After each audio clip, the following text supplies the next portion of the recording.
The curse activated at midnight, and Beatrice Rosenfeld had already packed her bag 3 hours before it happened.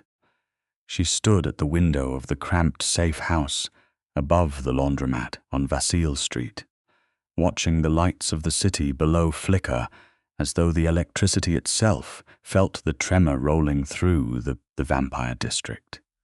She had felt it too, that deep, subterranean vibration that had nothing to do with her bones and everything to do with the old blood ward she wore around her wrist, a bracelet of silver-threaded leather inscribed with glyphs she had spent 18 months learning to read.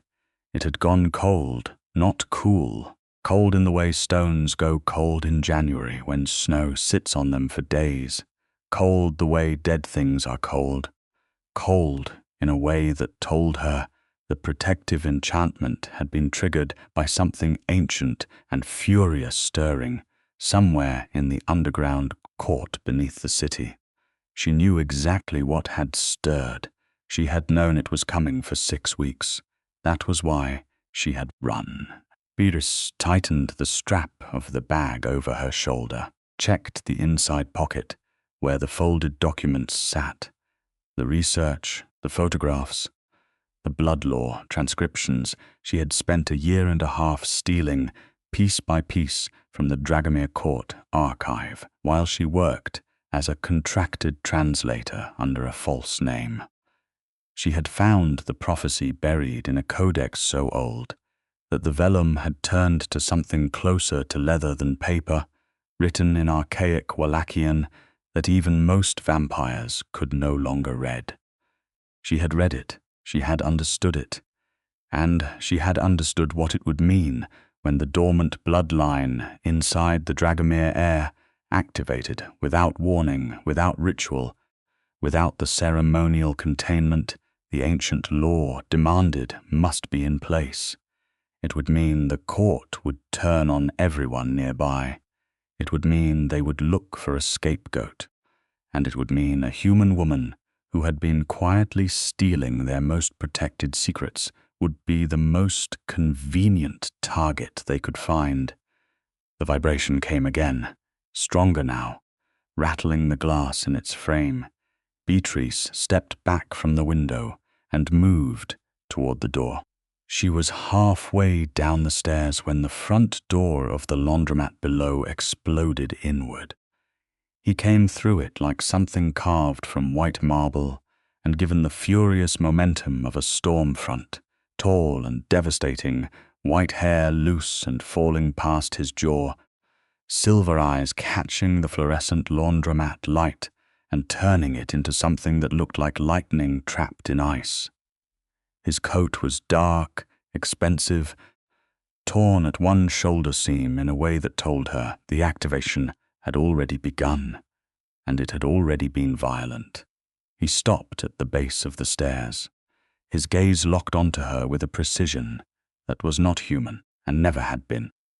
Corvin Dragomir, crown prince of the Dragomir court, the most dangerous vampire in the Eastern European bloodlines, had found her before she could run. He looked up at her with silver eyes that were ringed, just at the edge of the iris, with a darkness that had not been there 6 weeks ago, when she had last seen him across a court archive table. That darkness was the curse. It was awake, and from the controlled fury written into every line of his extraordinarily beautiful face, he knew it. "Beatrice," he said. His voice was the same as she remembered it, deep, continental, carrying the texture of centuries, even though he was only 26 years suspended in immortal amber. But there was a new resonance underneath it now, something that hummed against her sternum like a second heartbeat. You knew. She held the stair railing. She did not run. Running from Corvin Dragomir when he was looking directly at her would be, as she had calculated many times in the past 6 weeks, completely pointless. "I knew," she said. His jaw tightened. The darkness in his eyes pulsed once. "You ran anyway." "I ran because knowing puts me in danger from your court." Not from you. She held his. There is a difference, and I needed you to understand that difference before we had this conversation. Something moved across his face that she could not entirely name.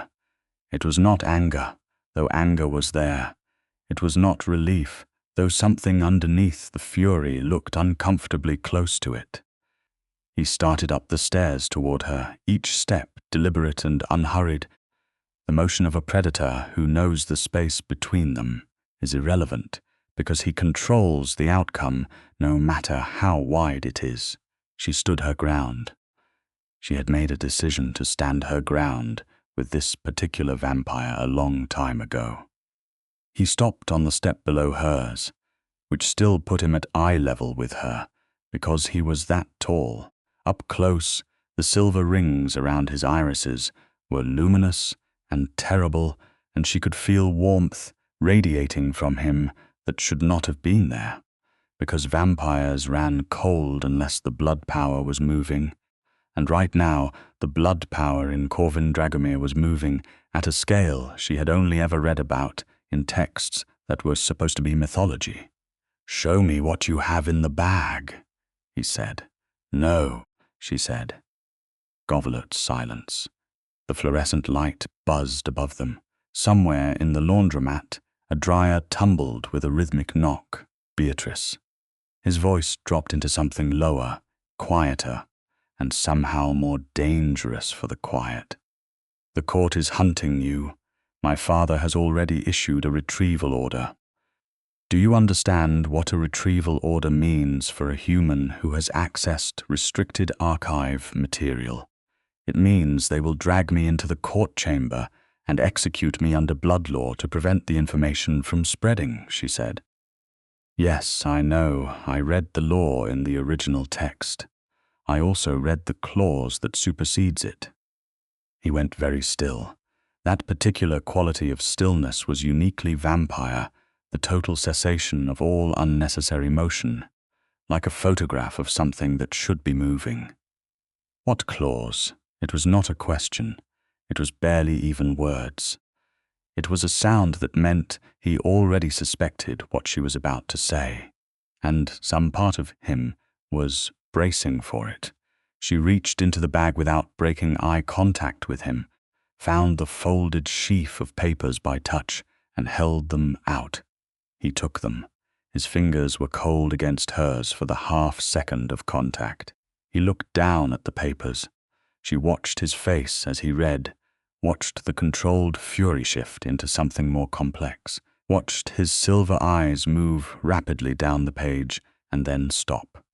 Stay stopped. She counted 4 seconds of absolute stillness. "The Sanctuary Clause," he said. "Article 9 of the Dragomir Blood Code. If an outside party holds documented evidence of a dormant bloodline activation and brings that evidence willingly to the ruling house before the activation completes, they are granted sanctuary under the direct protection of the heir whose bloodline is recorded within the document." She paused. "Your bloodline, your curse." "My documentation, which means under your own law, your father cannot touch me." He looked up from the papers. The dark rings in his silver eyes were very bright. "The clause requires the heir to formally claim the protection, yes, which means I would be personally responsible for your safety. Bound by blood law, publicly." His voice had gone very quiet. "You planned this." "I planned for the possibility that you might be reasonable," she said. "I also planned 17 other contingencies for the possibility that you might not be." For a moment she thought he was going to be furious. His jaw worked. The warmth coming off him intensified, the activated blood power responding to the emotion she could see him working to contain. Then something happened that she had not fully planned for, because she had modeled many versions of this confrontation in her head, and none of them had included Corvin Dragomir making a sound that was dangerously close to a low, reluctant, genuinely surprised exhale of laughter. 17 contingencies, he repeated. The 16th one involved the emergency tunnel beneath the laundromat. The 17th involved a contact in Prague. She studied him. I am very good at planning exits. You are, he agreed. And then, more quietly, with something in his voice that she had not heard there before. Something that had no business being in the voice of the Crown Prince, of the most powerful vampire court, on the continent when he was speaking to a human woman who had been systematically stealing his court's secrets. I am glad you did not use them. The moment held between them like something fragile and suspended. Then his phone lit up his coat pocket, and the moment broke, and the city above them shuddered again as the curse in his blood sent another tremor through the old wards. And Corvin Dragomir said, very quietly, "We need to move now." He had a car waiting 4 blocks away, a matte black vehicle that looked expensive and anonymous, and was driven by a vampire she had seen in the court archive exactly twice, a young-faced one with brown hair and nervous eyes, who introduced himself as Zoltanis, and immediately stopped talking when Corvin gave him a look that communicated with perfect economy. That silence was the appropriate response to the current situation. Beatrice sat in the back beside Corvin and kept the bag on her lap and watched the city move past the windows. "Where are we going?" she asked. "My residence, not the courthouse." He was looking at his phone. "The courthouse is compromised. My father has already moved to convene the council. To discuss the activation? To discuss what to do about the activation." He paused on something he was reading, and the muscle in his jaw tightened. "And to discuss what to do about the human archivist who has been working inside our records under the name Mira Voss for 18 months. She absorbed that. He knows the name was false. He knows now someone in the archive staff recognized your face from a photograph. You were careless in October." He did not look up from the phone. The woman in the archive cafe, she thought back. October, the archive cafe. The afternoon she had spent an extra 2 hours because she had found the codex and had not wanted to leave it. The young woman who kept refilling her coffee and who had been watching her with an odd, focused attention that Beatrice had clocked and dismissed because the girl had seemed too young to be a court informant. The coffee girl was a plant, a junior intelligence asset. Yes. He put the phone down and looked at her for the first time since they had gotten into the car. "You are not the only one who plans contingencies, Beatrice. Your court has been watching me for how long? 3 months. Since January." Something crossed his face. "I knew you were in the archive under a false identity since January." She stared at him. "Then why did you not have me removed?" The space between them was approximately 4 seconds long, and in those 4 seconds something shifted in the air of the car. Something that had nothing to do with vampire blood power, and everything to do with 2 people who had been circling a truth for a long time and had just arrived at the edge of it. "Because I wanted to see what you would find," he said, "and because I wanted to see what you would do with it." She thought about this very carefully. "You wanted to see if I would run straight to your enemies with the information. I wanted to see if you were an agent of the Velnius court." He said it flatly. "They have been trying to destabilize the Dragomir succession for 2 years. A human scholar suddenly appearing inside our archive with exceptional skills and a false identity was a reasonable concern. And when you determined I was not working for Velnius." He looked out the window. The car was moving into the quieter, older part of the city now, the part where the buildings were pre-war and the streets were cobbled, and the old architecture still stood in its bone-pale stone like a memory that refused to decay. I found that I was more interested in what you were working toward on your own behalf. And what did you conclude I was working toward? He was quiet for long enough that she turned her head to look at him directly. In profile, he was almost impossibly precise, every feature articulated as though something had spent considerable time on the architecture of his face. The white hair fell forward slightly against his jaw. The dark rings in his silver eyes were visible even from the side, pulsing with slow, luminous rhythm. I concluded, he said, still looking out the window, that you were trying to protect someone.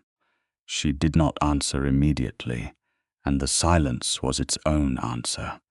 The car stopped in front of a building that looked, from the street, like a restored 19th century townhouse, with dark stone and a narrow entrance set back from a wrought iron gate. Corvin moved from the car with that fluid, automatic grace that vampires had when they were not bothering to modulate it for human comfort, and he held the door for her in the same motion, which was such a seamlessly natural combination of predator efficiency and old-world courtesy that she almost forgot for a moment that they were being hunted. Almost inside, the townhouse opened into something far larger than its exterior suggested. High ceilings and dark polished floors and walls lined with books and maps. Furniture that was costly and spare in the way of someone who has had centuries to learn that accumulation and taste are different things. There were no other people visible, though she could feel the particular atmospheric pressure of other vampires elsewhere in the building, that subtle charge in the air like the moment before a thunderstorm. "Sit down," Corvin said, and it was not quite a command and not quite a request, the particular tone of someone accustomed to authority, who is attempting, with visible effort, to apply it gently. She sat. He remained standing, moving to the window, looking out at the street with the lights of the city, reflected silver in his eyes. "Tell me who you were protecting," he said. She had kept this close for a long time.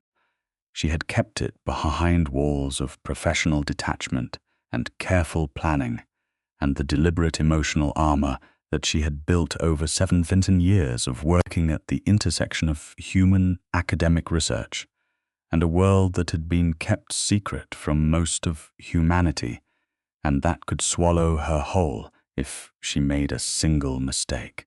She looked at his back, at the torn shoulder seam of his coat, at the tension held in the line of his spine that told her the curse was still moving in his blood and was costing him energy to suppress. "My sister," she said. "Her name is Elena. She was 22 when she made a contract with a vampire lord named Caelvrus of the Minor Houses 3 years ago. She did not fully understand what the contract meant. He told her it was a work arrangement. It was a blood debt." He turned from the window. His face had changed, gone sharper. "Caelvrus," he said. "You know him." "He is a vassal of the Velnius court. He has been operating a debt collection network inside the human population of this city for approximately 4 years. We are aware of him." His silver eyes held hers. "Why did you not come to the Dragomir court directly with this information?" "Because I did not know at the time whether the Dragomir court was involved in the network or opposed to it," she said. "Because the first thing you do when you have information that puts your only remaining family member in danger is verify that the people you intend to bring it to are not the ones who put her there." He absorbed this in silence. The darkness in his irises pulsed. "And after 18 months of working inside our archive, what did you conclude? That the Dragomir court is genuinely opposed to the debt network? That you have been building a legal case against Caelvrus for the past 2 years, and that the document I found in your archive 4 weeks ago, the one that lists every human under active blood debt in the city, could be used to free all of them if presented under the right legal framework. She paused, including Elena. He stared at her for a long moment. Then he crossed the room and sat in the chair directly across from her, and the physical proximity changed the quality of everything the way it had on the stairs. Except now, there was no urgency of running, pulling at them, and they were simply two people in a room, with the weight of everything they had both been carrying settling between them, like something exhausted and in need of rest. You were going to walk into the court with stolen archive documents and demand the release of your sister using a blood law clause as protection, he said slowly. That was contingency 3, she said. Contingency 1 was what I tried to execute tonight, which was find you specifically before the activation completed, before the court convened, before anyone could position themselves to control the narrative. She held his gaze. Because the research I found about the cursed bloodline in the Codex told me 2 things. First, that the activation, if it completed without containment, would give factions inside the court the excuse they needed to challenge your succession by claiming the curse made you unstable and unfit to rule. Second, that the only containment method recognized under ancient law is a witnessed formal declaration of intent by the afflicted heir, made before a named sanctuary holder. Within the first 3 hours of activation, he was completely still again, that total photograph stillness. You knew this, he said. I have known it for 6 weeks. I have been tracking the timeline indicators in the court's own medical records, which are also in the archive, and cross-referencing them with the activation pattern described in the Codex.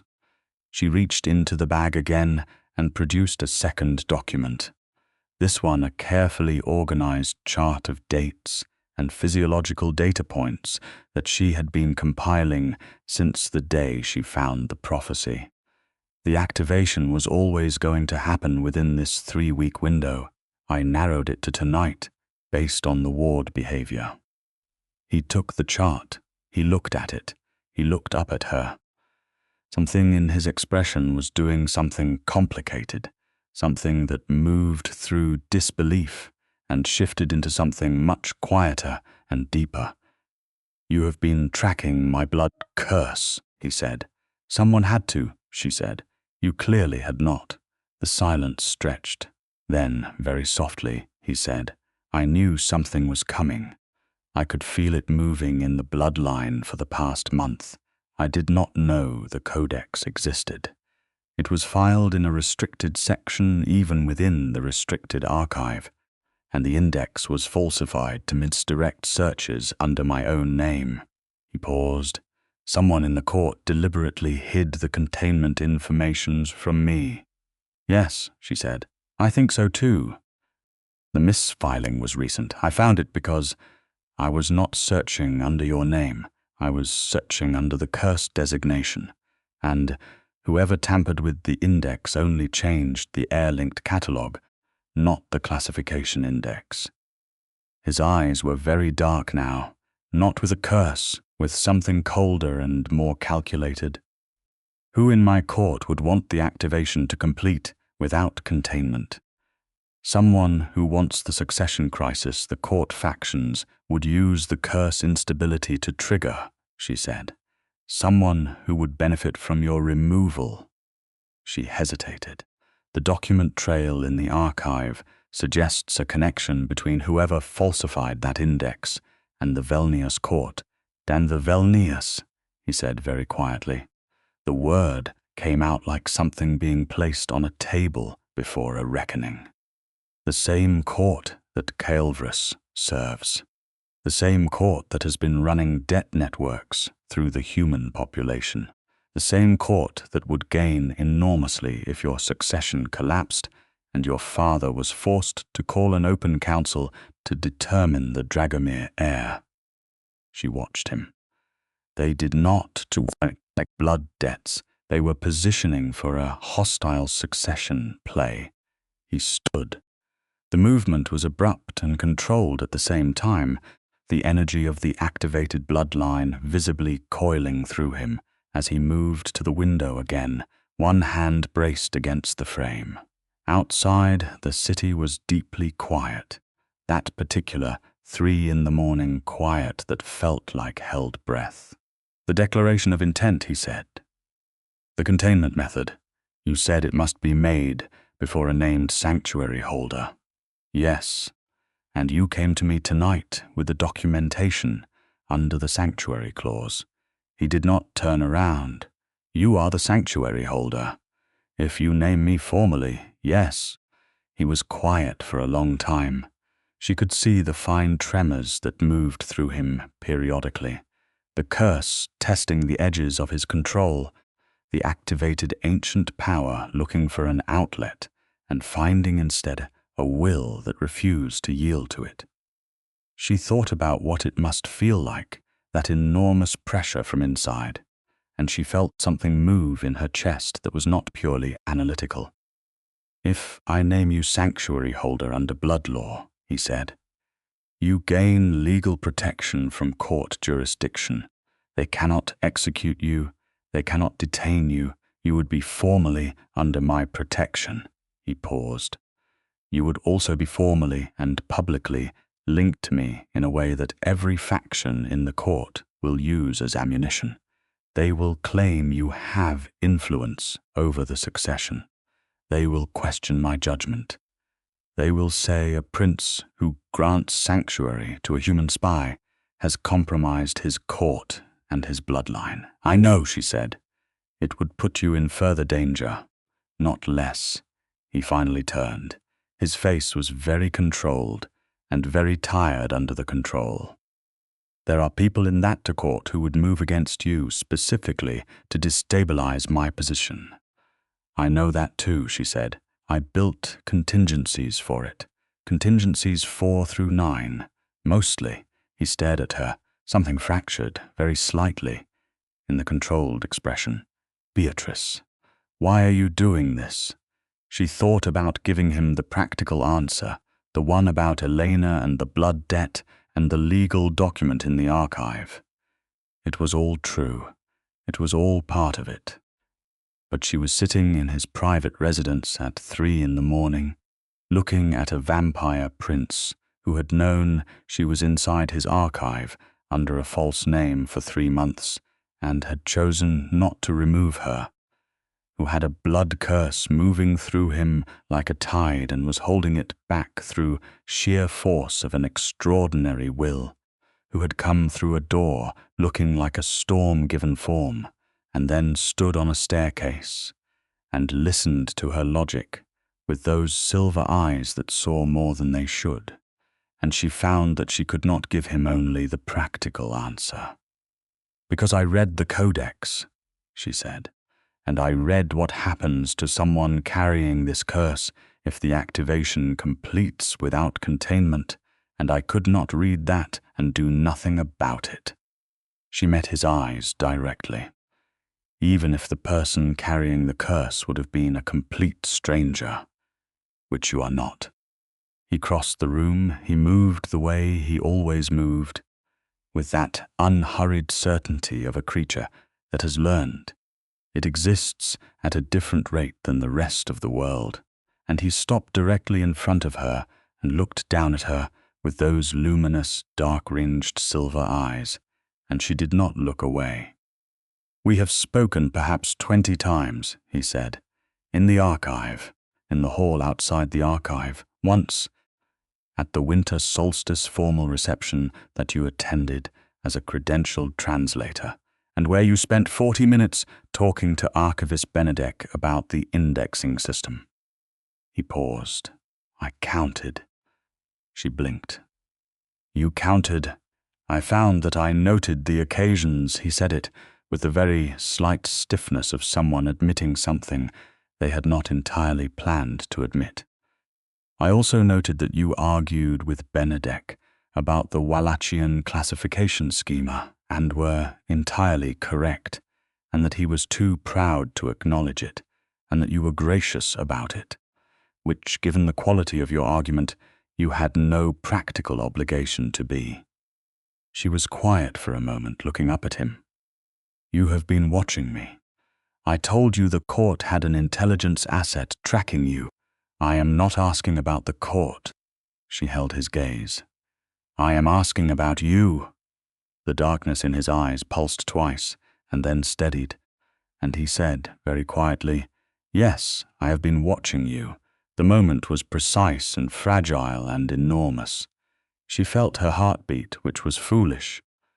Noting one's own heartbeat in a room with a vampire was objectively not a wise habit, but she felt it nonetheless.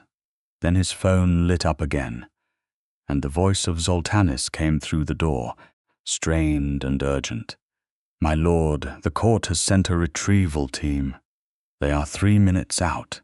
Corvin did not take his eyes off her face for an entire count of 3. Then he said, very evenly, Zoltanis, bring the formal declaration ledger from the study. A pause. My lord, the blood law ledger. Yes. Another pause, shorter this time, and then the sound of rapid footsteps. Corvin held out his hand to her, not in a commanding way, in the way of someone offering something and waiting to see if it will be accepted. This is going to make things significantly more complicated, he said. Things are already significantly complicated, she said, and took his hand, his fingers closed around hers. Cool and very precise, and she felt the pulse of the blood power running in him, felt it at the point of contact like a second heartbeat that was older and wilder than anything she had a frame of reference for. He did not pull her toward him or move away. He simply held her hand while Zoltanis came through the door carrying a ledger bound in dark leather stamped with the Dragomir sigil. And then Corvin Dragomir, Crown Prince of the oldest vampire court in Eastern Europe, opened the ledger to the correct page with his free hand and began to speak the formal declaration in archaic Wallachian. She understood every word. She had spent 18 months learning to. The formal word settled into the air like something solid. Beatrice Rosenfeld, human scholar, formally contracted under the name Mira Voss, named as Sanctuary Holder, under Article 9 of the Dragomir Blood Code, protection binding immediate and absolute, witnessed by a member of the Dragomir household staff under blood oath. Zoltanis confirmed the witness in a voice that was barely above a whisper and looked like he was very aware that he was standing inside a historical event. The moment the last word completed, the blood ward on Beatrice's wrist, the silver-threaded bracelet that had gone cold when the activation began, flared warm. Not hot, warm. The kind of warmth that felt like a hand pressed briefly against the inside of her wrist. She looked down at it. The Dragomir sigil had appeared in the leather, fine as a hairline, glowing faintly silver. That was not in the clause description, she said. No, Corvin agreed. That was not written down anywhere. It is older than the written law. He was looking at the bracelet with an expression she could not read. It means the blood power recognized the naming. It has formally extended to cover you. She absorbed this. Your blood power has extended to cover me. Yes, a pause. I should perhaps have mentioned that this might happen. Yes, she agreed. You probably should have, before either of them could address the significant implications of a vampire blood power, extending itself to a human sanctuary holder, the front of the building. Shuddered, and Zoltanis said, with the tone of someone who has moved well past, stressed into a state of resigned professionalism, the retrieval team is at the gate. There were 6 of them, court-sanctioned retrieval agents, vampires in the formal dark tactical dress of official Dragomir court enforcement with the court seal on their collars. They came through the gate and stopped dead in the courtyard when the door opened and Corvin was standing in it, the lead agent, a vampire with close-cropped silver hair and the carefully composed expression of someone trying to determine how badly they had miscalculated a situation, said, "My Lord Prince, we are here under your father's order for the retrieval of the human intelligence asset." "I am aware of the order," Corvin said. His voice had shifted register entirely, back into that cool, precise authority that could have carved stone. "The order is superseded. The individual in question has been formally named as my sanctuary holder under Article 9 of the Blood Code, witnessed and recorded as of 11 minutes ago. The documentation will be filed with the Court Record Office at dawn." He paused. "The asset designation is dissolved by the naming. She is no longer subject to retrieval." Silence in the courtyard. The lead agent's jaw worked. "My lord, your father. My father issued the order before the naming. The naming postdates the order. The blood code is explicit on precedence." Corvin's silver eyes moved from the lead agent to each of the other 5 retrieval members in turn, slow and deliberate, and the quality of his attention was such that each of them became visibly more careful as it landed on them. "I would encourage you all to return to the courthouse and advise my father that the situation has changed. I will be there before morning to speak with him directly." Another long pause. The lead agent looked at the bracelet on Beatrice's wrist, at the sigil glowing in the leather, at the evidence of blood law formally enacted, and made a calculation that landed in the correct place. "Understood, my lord," he said. Corvin did not move until the gate closed behind them. Then he let out a breath that was very controlled and very deliberate, and Beatrice, standing just behind him in the doorway, said quietly, "Your father is going to be furious." "Yes," he agreed. He turned around. "My father is going to be many things. Furious is probably the mildest of them." He looked at her for a moment. "Are you all right?" The question, delivered in the same measured voice as everything else he said, landed differently than everything else he had said. She thought about it honestly. "I am functional," she said. "Ask me again. In an hour." Something moved in his expression. It was very slight and very human for something on a face that was generally anything but. "Come inside," he said. "I need to contact someone before dawn." The someone turned out to be a vampire named Seraphile, who was apparently the Dragomir court's head of legal doctrine, and who arrived at the townhouse 40 minutes later looking like someone had pulled her out of a very important meeting, which, as she explained while setting up a secure document system on a tablet, was exactly what had happened. She was older looking than most vampires Beatrice had encountered, carrying her centuries in a way that expressed itself as a kind of dense, settled authority, with white hair pinned severely back and pale gold eyes that analyzed everything they looked at with clinical efficiency. She looked at the documents Beatrice had brought. She looked at the codex photographs. She looked at the activation timeline chart. She looked at the blood law filing that Zoltanis had produced. She looked at all of it with those pale gold eyes that missed nothing. And then she looked at Corvin. "You want to use this to block the succession challenge," she said. "I want to use it to expose the source of the challenge," Corvin said. "The falsified archive index and the document trail that connects it to Velnius Court. The succession challenge is only possible if my bloodline instability goes unaddressed. The containment declaration addresses it. The challenge becomes legally untenable if I file the declaration tonight and the activation is formally recorded as contained under proper legal process. He paused. Which it is. Thanks to Miss Rosenfeld's documentation. Seraphil looked at Beatrice for a moment with those analytical gold eyes. You found the Dormancy Codex? Yes. No one in this court has been able to locate it for 60 years. It was believed destroyed. It was misfiled in a sub-archive of the pre-war material section. Someone had wrapped it in an oil-treated cloth and put it inside a box labeled Irrigation Survey Documents from 1923. She paused. The cloth was a different era from the box. The smell of the oil was wrong. I opened it. Seraphil was quiet for a moment.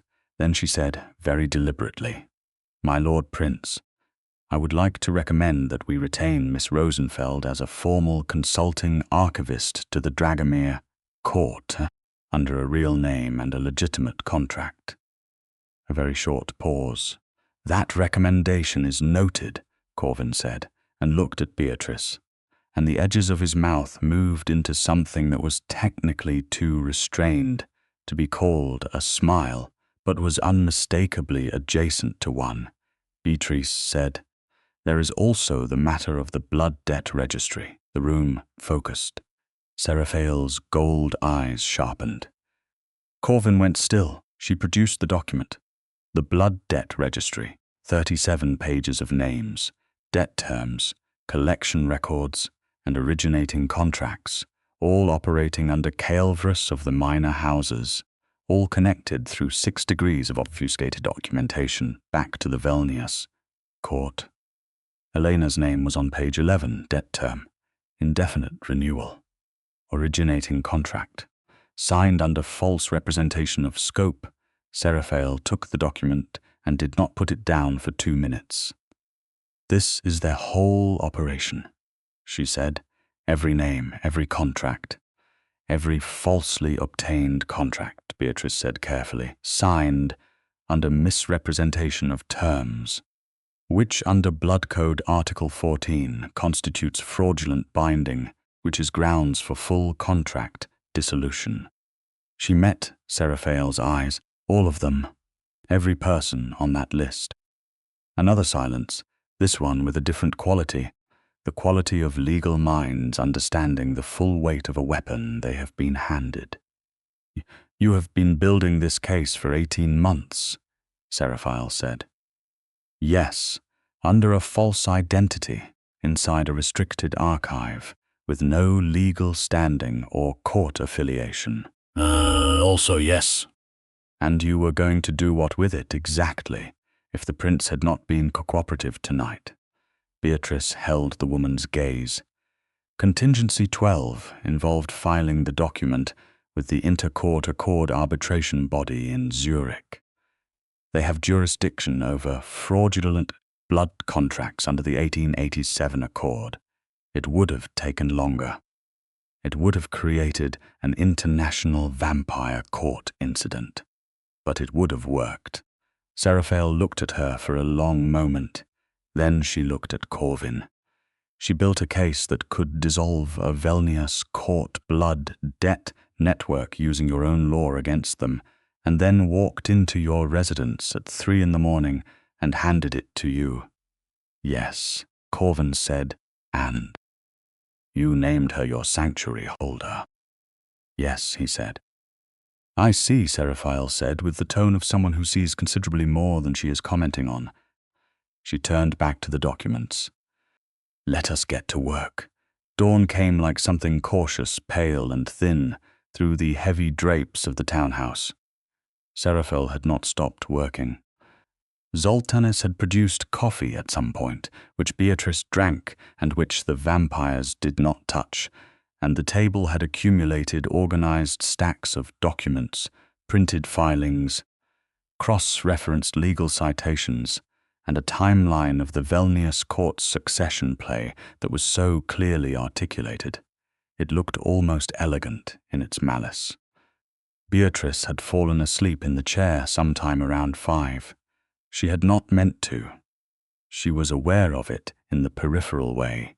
You are aware of things in the early moments of sleep, aware that she was still holding a pen, aware that the room was warm, and the voices of Corvin and Seraphael discussing legal strategy were steady and continuous, and the quality of that steadiness was, for some reason, she was too tired to examine, something she could relax into.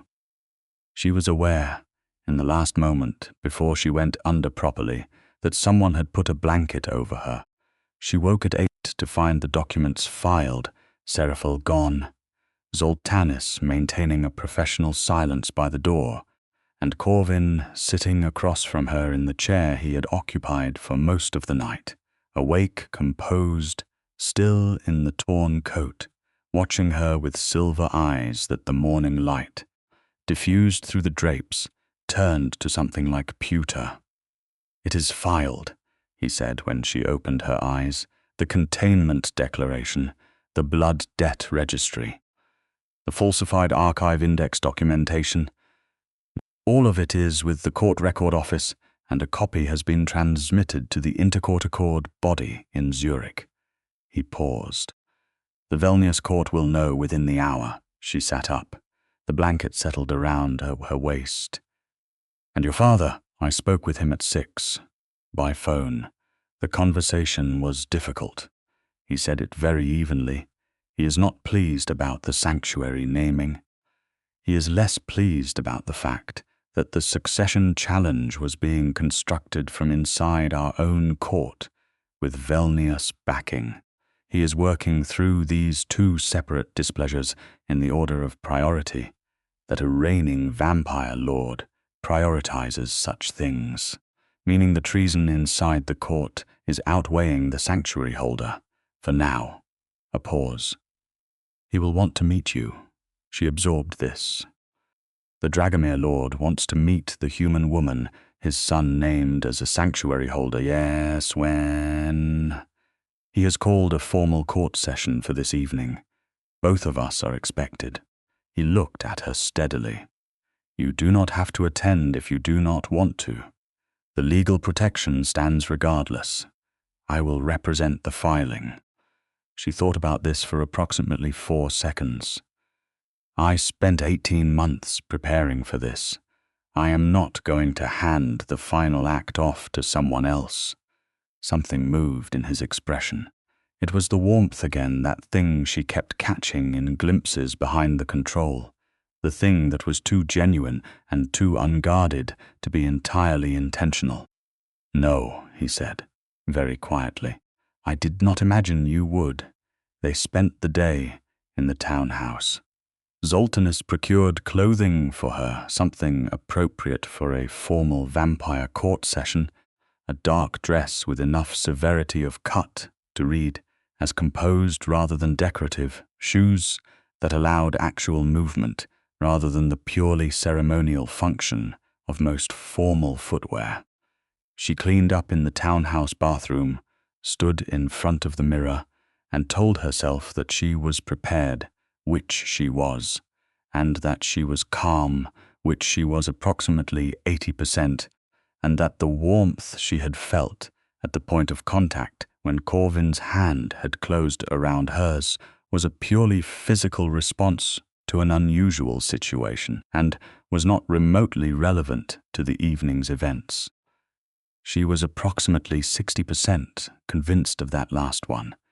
He found her in the study an hour before they were due to leave, standing in front of the largest map on the wall, which was a hand-drawn document she had identified within the first 30 seconds of looking at it as a territory map of every vampire court operating within continental Europe, annotated in a cramped cursive that was Corvin's own hand. He was wearing a different coat, this one intact, dark and precisely cut, the Dragomir sigil worked in very fine dark embroidery at the collar. He looked, in the way of his kind, like something that had been designed and executed with the specific intention of being impossible to look away from. "You drew this," she said, gesturing to the map. "Over about 40 years," he said. The borders change. The alliances change more often. He came to stand beside her. The Velnius territory is here. He touched a region in the east. They have been expanding through financial and legal mechanisms rather than force. Debt networks, contract traps, leveraged alliances. Sophisticated and slower than force, but more durable because it works through the existing legal structures rather than against them, until someone finds the documents and turns the legal structures against them. She said, "Yes." He was quiet for a moment. "Beatrice, I want to tell you something before tonight." She turned to look at him. He was still looking at the map, and the quality of his attention in profile was something she had catalogued without intending to. The precision of his face and the depth behind the precision, the centuries held quietly behind 26 years of frozen appearance. "The falsified archive index," he said. "The person who falsified it. We identified them this morning from the document trail." A pause. It was Archivist Benedek. She was quiet for a moment. "The man who argued with me about the Wallachian classification schema. Yes, he has been a Velnius intelligence asset inside the court for 11 years. Corvin finally turned to look at her.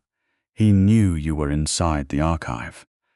He did not flag you to court security for 3 months because he was hoping you would lead him to the dormancy codex, which he had been unable to find himself despite knowing it existed.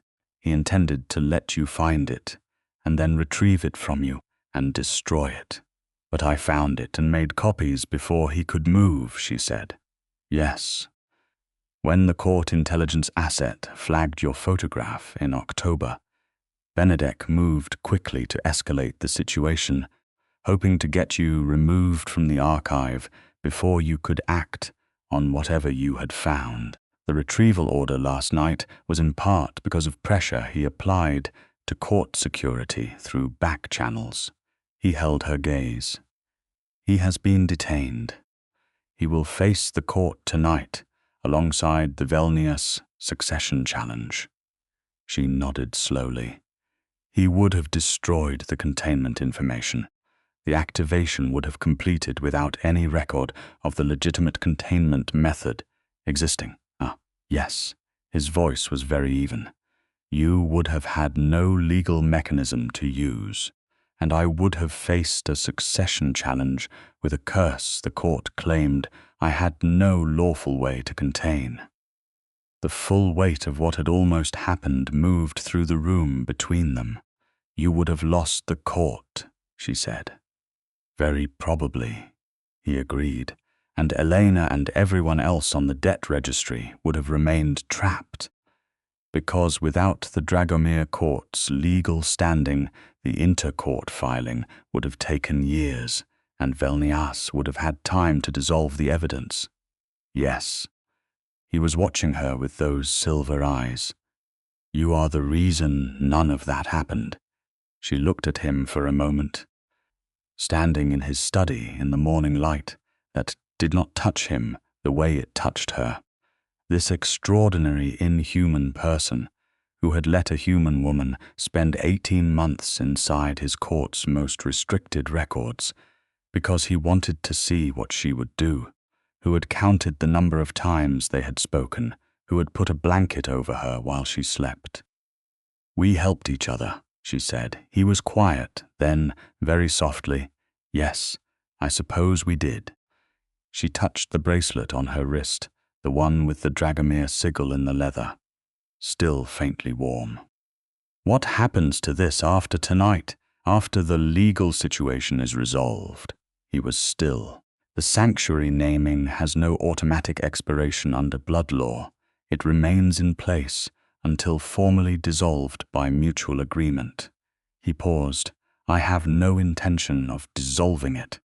The room was very quiet. Outside, the city moved through its daytime hours, ordinary and indifferent to the things being decided inside this particular building. "That is a permanent protection," she said. "Yes, Corvin. She said his name for the first time without a title and watched him absorb the weight of it. Why? He crossed the distance between them in 2 steps and stopped very close to her, close enough that she could feel the warmth of his blood power, that second pulse that was older than history, and he looked at her with those luminous silver eyes and said, very quietly, with none of the careful control of the formal declaration, and none of the measured authority of the crown prince, just the unguarded truth of a person saying the most honest thing they know how to say, because I have lived for 237 years, and no one has ever, in that considerable stretch of time, stayed up all night building a legal case to save me from a curse I did not know how to name. He paused.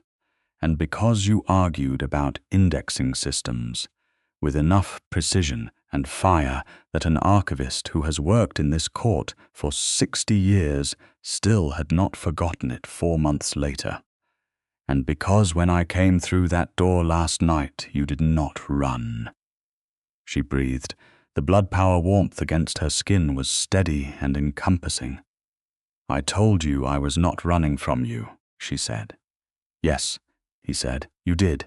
And then, in a tone so low it was barely above a breath, I found that I had been hoping for some time that that was true. She reached up and took his hand the way he had offered his to her the night before, deliberate and unrushed, giving him the same chance she had been given to accept or step back. His fingers closed around hers with that same precise warmth, and this time there was no Zoltanis in the next room about to interrupt, no retrieval team at the gate, no urgent matter of blood law requiring immediate attention. This time there was just the 2 of them standing in the quiet of his study in the winter morning light. Holding on, he lowered his head. She lifted her chin, and when his mouth met hers it was careful and unhurried, and exactly as deliberate as everything he did, the first press of it gentle and questioning, and she answered the question by holding his hand more firmly and letting the distance between them close entirely, and the blood power warmth on her wrist bloomed up through her arm like sunlight, which was something the entity creating it had not felt in 237 years, and would never feel directly again, and she thought, somewhere underneath the moment, that perhaps this was the closest either of them could get to it. The formal court session of the Dragomir court was held in the vaulted chamber beneath the oldest building in the city's historical quarter, a chamber with ceilings so high they dissolved into shadow at the apex, lit by hundreds of candles in iron fixtures and smelling of stone and old wood and the particular dry cold of a space that has been inhabited by creatures who do not need warmth for a very long time. Every seat in the tiered observer gallery was filled. The council sat in their formal positions along the curved stone table at the chamber's center, and at the head of it, in the high-backed chair that was not quite a throne but functioned as one, sat Aldrich Dragomir, ruling lord of the Dragomir court. He was very old. It showed differently than it showed in Seraphel's settled authority, or the other court elder vampires Beatrice had seen. It showed in the absolute stillness of him, in the weight of his silver-white hair worn long and formal, in the precise placement of his hands on the armrests, and in the eyes, which were the same silver as Corvin's but older and more layered, carrying centuries that had put down silt like a riverbed, accumulated and dense. He looked at Beatrice when she entered with Corvin at her side, and she looked back at him, and she made sure her spine was straight and her expression was composed, because she had 17 contingencies for what happened if this went wrong. But she very much did not want to use any of them. The session proceeded. Seraphel presented the documentation with methodical precision, every piece of evidence laid in sequence, every legal citation placed and substantiated. The containment declaration, the blood debt registry, the falsified archive index, the document trail connecting Benedek to the Velnius intelligence network, the succession play laid out in its full architecture, the debt network as financial leverage, the archive tampering as strategic sabotage, the activation without containment as the designed trigger for a succession challenge that would have split the Dragomir court and opened the door for Velnius expansion. Benedek was brought in and said nothing of substance. The Velnius court representative, a thin vampire named Merskin, who had clearly not anticipated the scope of the documentation, said several things of substance, most of them protests that unraveled as each piece of evidence was presented, until eventually Merskin stopped talking entirely and simply looked at the documents with the expression of someone watching a structure collapse that they had been certain was sound. And then Aldrich Dragomir spoke. He spoke for a long time, and in the measured and considered way of someone who has ruled for long enough that he knows his words have weight and chooses each one accordingly. He spoke about the blood code and its precedence structure. He spoke about the fraudulent contract provisions and the dissolution mandate that applied to every debt on the registry. He spoke about the sanctions that would be brought against the Velnius court under the Intercourt Accord.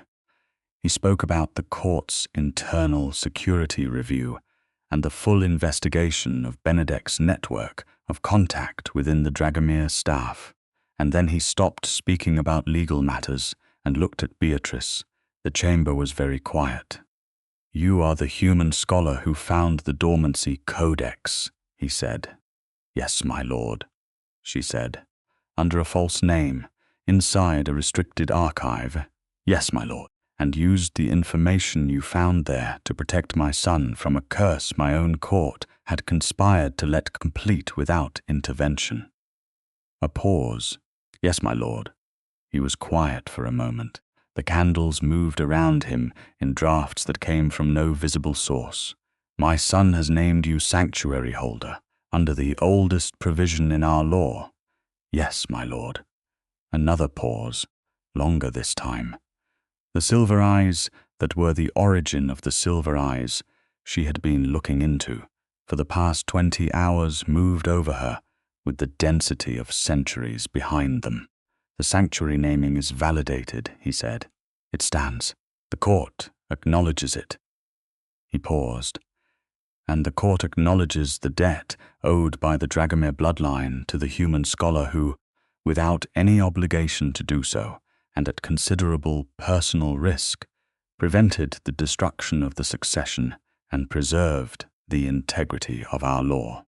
He held her gaze for a moment, with an expression she did not fully have a frame of reference for, something that was acknowledgement, and perhaps, very quietly, something like respect. "You will be received as a formal consulting archivist of this court under your own name, with full legal standing and the protections commensurate with that position." She inclined her head. "Thank you, my lord." And then, because there was one more thing, "My lord, there are 37 names on the debt registry, including my sister, Elena Rosenfeld. The fraudulent contract dissolution will be processed within 72 hours, he said, all 37 contracts under the mandate of Article 14. A very brief pause. "Your sister will be free by Friday." Something moved through her that was too large and too private to show fully in a court chamber. She held it steady. "Thank you," she said. He looked at her for a moment more, and then looked to Corvin beside her, and something passed between father and son, in that look that Beatrice did not fully understand and did not need to, something ancient and particular to the two of them, And then Aldrich Dragomir inclined his head in a gesture that she recognized from 18 months of studying Dragomir court protocol as one of the highest formal acknowledgments in their hierarchy. The session closed. The chamber began to empty. Seraphil appeared at Beatrice's elbow with the expression of someone who has successfully executed an enormously complex legal operation and is permitting themselves a small degree of satisfaction, and said, "The Velnius filing will be formally acknowledged by the Accord body by end of week. Caelvrus's operation is fully documented. They will not be able to run this network anywhere in Accord signatory territory." A pause. "You built a very good case." "Thank you," Beatrice said. "I am serious about the consulting archivist position," Seraphil added. "The Dormancy Codex alone justifies a 6-month cataloging contract. There are certainly other misfiled documents of significance in that archive." She gave Beatrice a look that was extremely analytical and entirely approving. "We need people who can smell when an oil-treated cloth is the wrong era." And then Seraphil was moving efficiently across the chamber toward another council member, and Beatrice turned to find Corvin directly behind her. He had been beside her for the whole session, and now he was beside her still, and the quality of standing beside him in the aftermath of everything they had moved through together in the past 20 hours was something she thought she would need more than the next few minutes to properly feel. "Your father acknowledged the debt," she said. "Yes." His voice was quiet. "That was not nothing. My father does not do that lightly." "The look he gave you," she said. "When he was considering the sanctuary naming, he was not pleased about it," Corvin said. He paused. "He told me at 6 this morning that naming a sanctuary holder is a decision that the Blood Code treats with significant gravity, that the old law considers it an act of alignment, of permanent claim." She turned to look at him. The candles in the chamber were still burning, and in their light his white hair and pale skin were luminous, and the dark rings in his silver eyes had faded to the thinnest trace, the curse settling into its contained state, like a storm that has passed. He looked less exhausted than he had any right to look, given the past 20 hours. He looked, in fact, like someone who had been carrying something very heavy for a long time and had very recently put a significant portion of it down. "Permanent claim," she said. "By the old law," he said carefully. "Naming someone your sanctuary holder is not entirely dissimilar to what other cultures, in other eras, would have called betrothal." The candles moved. She looked at him for a long moment. "You knew this when you made the declaration." "Yes." He held her gaze, and there was no performance in it, no careful court authority, just him, whatever that was, 237 years of it, standing very still in front of her. "I want to be very clear, Beatrice. I will not hold you to any interpretation of the old law that you do not choose. The legal protection stands regardless. You are free, fully and entirely." A pause. "But I want to be equally clear that when I made the declaration, I made it knowing what it meant under the old law, and I made it the way I made it, because I meant it the way it has always been meant." She was very quiet for a moment. "You named me your sanctuary holder," she said slowly, "in the full old law sense. Not only the legal protection clause." "Yes," he said. She thought about 18 months of careful planning. She thought about 17 contingencies. She thought about the bracelet on her wrist and the warmth of it in the laundromat staircase, and the way he had held her hand in his study, and the way he had said, "I found that I had been hoping for some time that that was true." "I had 13 more contingencies I did not need to use," she said. "I know," he said very softly. I built them all, she said, every single one. Even the ones that would have taken me out of the city and out of this court and out of any situation where you and I could ever. She stopped. I built them because I was very determined to do this correctly. And because doing it correctly meant being willing to walk away from anything that was not the primary objective. Your sister, he said. Yes, she breathed, but I want you to understand that I am a person who builds 17 contingencies and still chose the one that involved finding you specifically. Before anything else. Not contingency 12 with the Zurich filing, not contingency 4 with the court heir, General Yu. She met his silver eyes. That was not accidental. The chamber was nearly empty now. The candles burned their slow burning. His hand found hers in the particular warm, precise way that was already becoming something she recognized as distinctly his. I am aware, he said, that I am asking something significant of you. What I am, what my world is, what standing inside it means for a person who was not born into it. He was watching her with a concentration that was very old and very serious. I am not asking lightly. I am not a person who does anything lightly, she said. No, he agreed. You are not. She looked up at him in the candle-lit chamber. This impossible person, who was a prince of a hidden world and also someone who had counted 20 conversations, and put a blanket over her while she slept and said, I found that I had been hoping with the careful honesty of someone saying something that cost them to say, and she felt the warmth of the blood power sigil on her wrist like a second pulse, steady and certain. Ask me properly then, she said. Something moved through his face that she had not seen there before, something that was too warm and too real to be anything other than what it was. And he lifted the hand he was holding to his lips and pressed a kiss to her knuckles with the deliberate reverence of old-world courtesy that was not ceremonial when he did it. That was the realest and most direct thing she had seen from him, and he said, quietly and without performance, Stay, not under the sanctuary law, not as the archivist, though I hope you will be that too. Stay because this world is better for having you in it, and because I have not been able to stop counting the moments since the first one, and because I would very much like to know what you do when you are not planning for every possible way a situation might go wrong. She smiled, and it was not the careful, composed smile she used in court and archive and formal situations. It was the other one, the one she had been keeping behind the professional armor for 18 months, the one that had no calculation in it at all. I read, she said, badly organized archives and well-organized ones.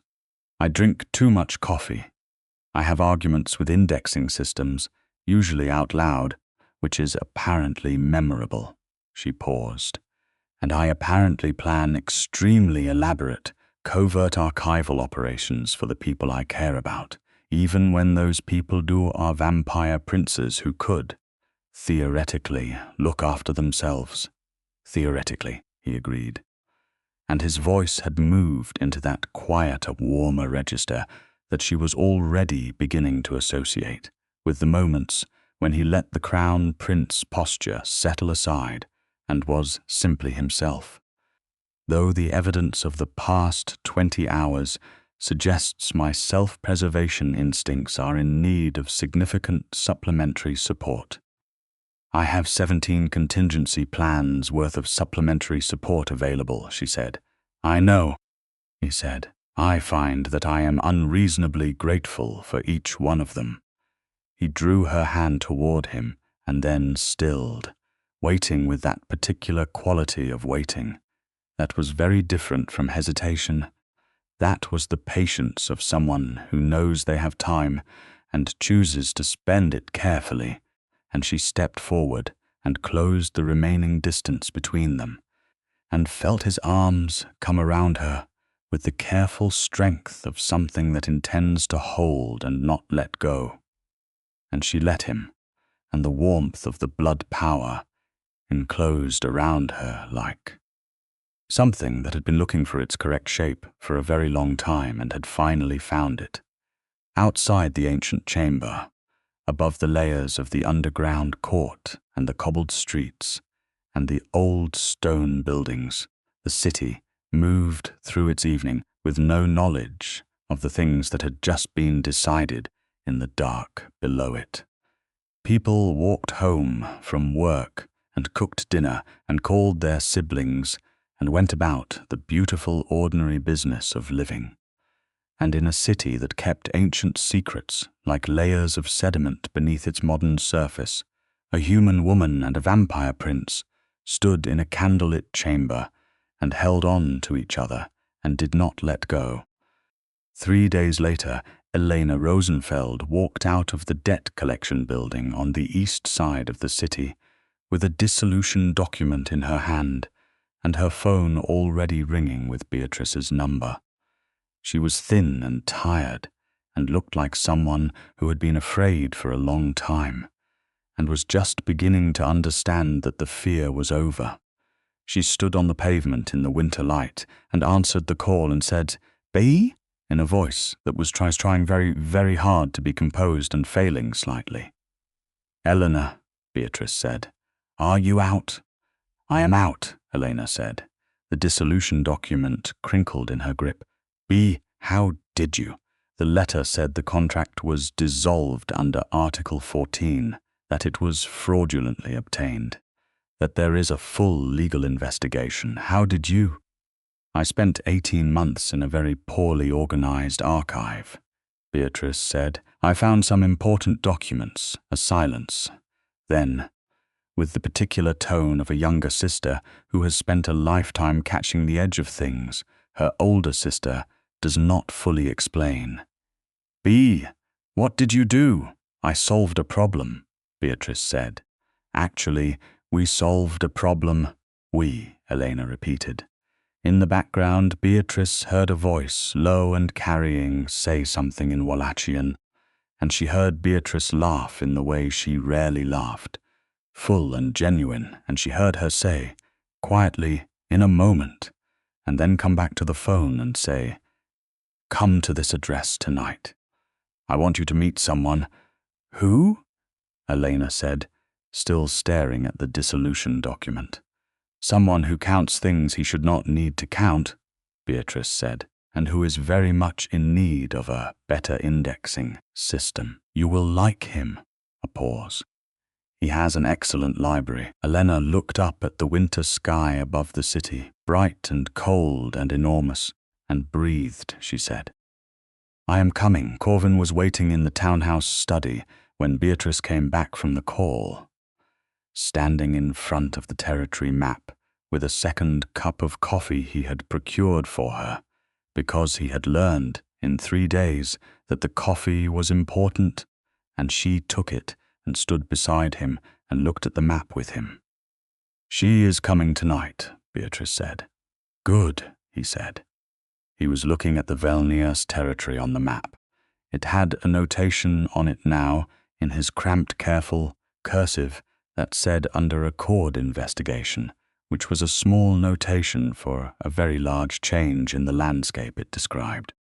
The Accord body confirmed the formal sanctions this morning. Caelvrus and 3 of his senior lieutenants have been detained pending a full evidentiary review, she nodded. "And Benedek? Court tribunal is set for next week." He was quiet for a moment. "My father has asked me to take a formal position in the tribunal process as a represented party. He is involving you rather than excluding you," she said. "Yes, that is apparently what he decided." A very slight pause. "He also told me this morning that the consulting archivist appointment will be formalized next week, that I should ensure you have what you need for the cataloging project." He looked at her sideways. He said, and I am quoting precisely, that the court has clearly been operating at a significant informational deficit, and that this should be remedied without delay. She raised her coffee cup. High praise. From Aldrich Dragomir, he agreed. It is essentially a standing ovation. She laughed.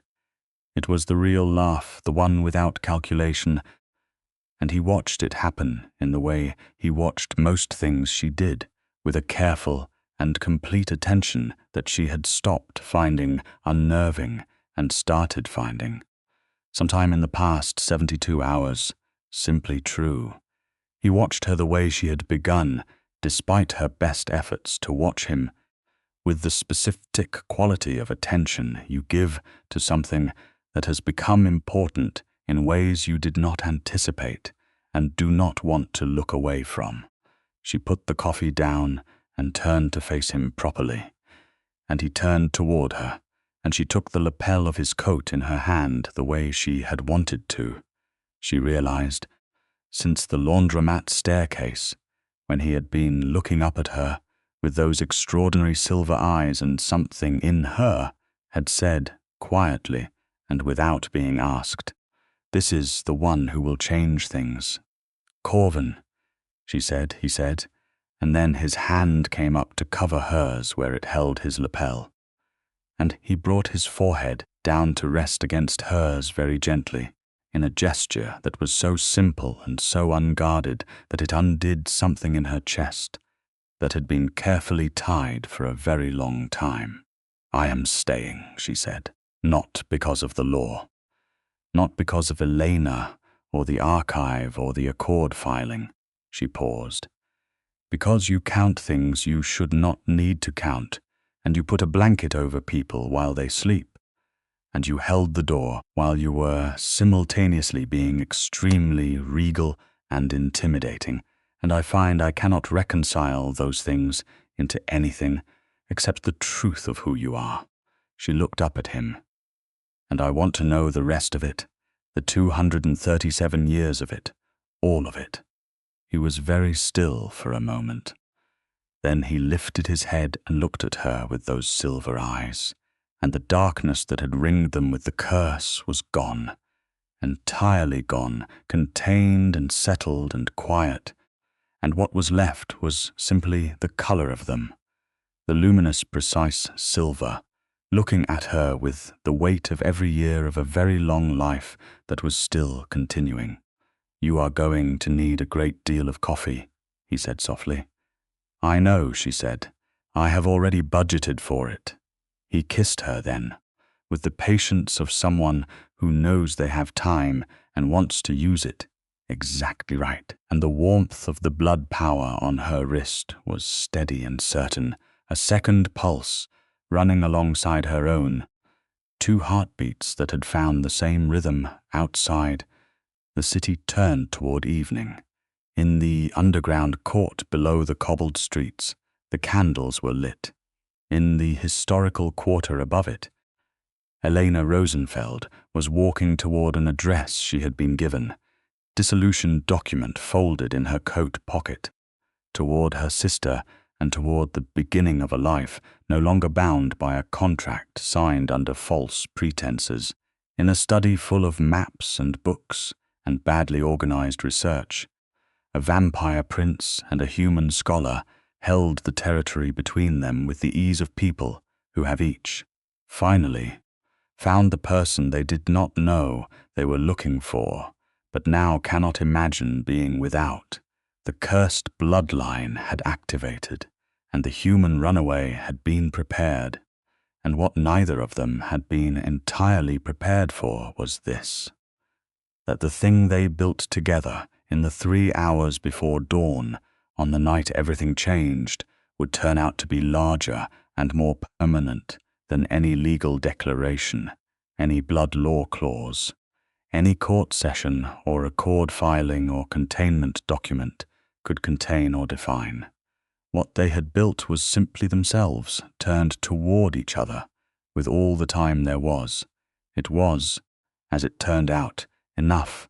It was more than enough. It was, as Beatrice would tell Elena later, sitting in the townhouse with coffee going cold on the table, and Corvin listening from the doorway with his arms crossed, and his silver eyes warm. Not what she had planned. It was better than every contingency she had written. It was the thing she had not thought to plan for, because she had not known it was possible. And it was real, and it was hers, and she was keeping it. The winter outside the townhouse windows turned slowly toward spring, and in the city above the ancient underground court, light moved through the streets in the long, generous way it does when the season is changing, reaching into places it had not touched for months. The secret world below went on being secret, and the people inside it went on keeping it. Two of them, one human and one not, went on choosing each other across every ordinary and extraordinary day that followed, and they were very, very happy.